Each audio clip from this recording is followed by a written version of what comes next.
Oke, baik. Jadi ini untuk mendalami materi kita, Bapak mintakan kalian membagi kelompok ya, sesuai dengan tugas ya. Nanti kelompok 1 mengamati jenis cacat las yang pertama. Lihat tanda panahnya ya. Jadi yang kalian amati nanti bagian cacat lasnya yang ada panah ya. Nanti yang kedua juga seperti itu, ada tanda panahnya. Yang ketiga juga seperti itu ya. Jadi ini Bapak mintakan karena kita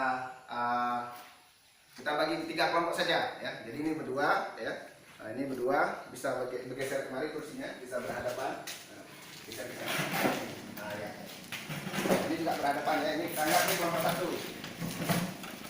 Geser kemari biar ada celah. Ini kamu bertiga. Kelompok 2.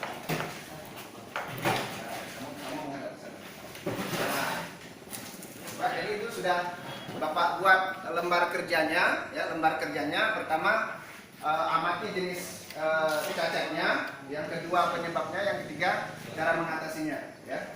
Jadi ini bisa kita review materi lagi nanti.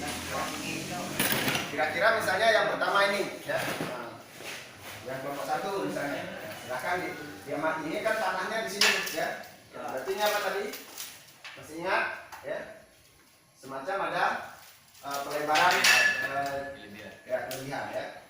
Kalau kalian tidak ingat bahasa Inggrisnya, bahasa Indonesia juga boleh ya. Ini kalau ini semacam ada yang kedua semacam ada, yang ketiga ini semacam ada halus ya, panahnya ya. Panahnya. Jadi ini untuk menganalisa dan mendalami materi kita ya. Jadi dibuat saja